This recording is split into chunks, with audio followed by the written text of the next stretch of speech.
आपसे बेहतर आपको कोई और नहीं जान सकता है। दर्पण के सामने किसी भी दूरी पर स्थित वस्तु का प्रतिबिंब सीधा प्रतीत होता है तो वह दर्पण है। केवल समतल, केवल अवतल, केवल उत्तल या तो समतल अथवा उत्तल। सही आंसर या तो समतल अथवा उत्तल।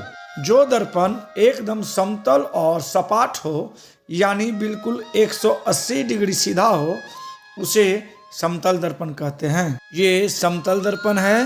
वह दर्पण जिसका परावर्तक सतह बाहर की ओर उभरा रहता है उसे उत्तल दर्पण कहते हैं। ये उत्तल दर्पण है। इसका परावर्तक सतह उभरा हुआ है। प्रकाश की किरणें गमन करती है सीधी रेखा में, टेढ़ी रेखा में, किसी भी दिशा में, इनमें से कोई नहीं। सही आंसर सीधी रेखा में। प्रकाश के परावर्तन के कितने नियम हैं? 1, 2, 3, 4। प्रकाश के परावर्तन के 2 नियम होते हैं। आपतित किरण, परावर्तित किरण तथा आपतन बिंदु पर खींचा गया विलंब तीनों एक ही तल में होते हैं।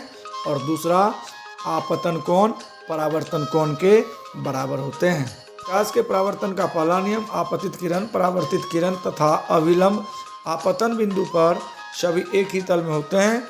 द्वितीय नियम, परावर्तन कोण R सदैव आपतन कोण I के बराबर होता है। परावर्तन के नियम से निर्धारित होता है आपतन कोण बराबर परावर्तन कोण, परावर्तन कोण बराबर अपवर्तन कोण, आपतन कोण बराबर विचलन कोण, इनमें से कोई नहीं। सही आंसर आपतन कोण बराबर परावर्तन कोण। प्रकाश तरंग का उदाहरण है ध्वनि तरंग, पराबैंगनी तरंग, विद्युत चुंबकीय तरंग, इनमें से कोई नहीं। सही आंसर विद्युत चुंबकीय तरंग। प्रकाश की तरंग अनुप्रस्थ तरंग होती है। जब किसी माध्यम में यांत्रिक तरंगें इस प्रकार चलती है कि माध्यम के कण तरंग के संचरण की दिशा में समांतर कंपन करते हैं तो ऐसी तरंगों को अनुदैर्ध्य तरंग कहते हैं।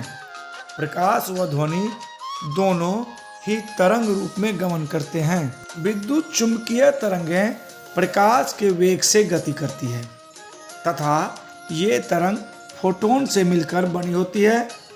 जब कोई चुंबकीय क्षेत्र समय के साथ परिवर्तित हो रहा हो तो इसके कारण विद्युत क्षेत्र उत्पन्न होता है और ठीक इसके विपरीत अर्थात एक परिवर्तनशील विद्युत क्षेत्र चुंबकीय क्षेत्र को उत्पन्न करता है। तल दर्पण द्वारा बना प्रतिबिंब होता है वास्तविक, काल्पनिक। वास्तविक और काल्पनिक दोनों, इनमें से कोई नहीं। समतल दर्पण द्वारा बना प्रतिबिंब काल्पनिक होता है। समतल दर्पण के द्वारा बना प्रतिबिंब होता है काल्पनिक। समतल दर्पण से बनने वाले बिंब आभासी, वर्चुअल होते हैं क्योंकि परावर्तित किरणें किसी एक बिंदु पर मिलती नहीं वरन बिंब से अपसृत होती हुई प्रतीत होती है।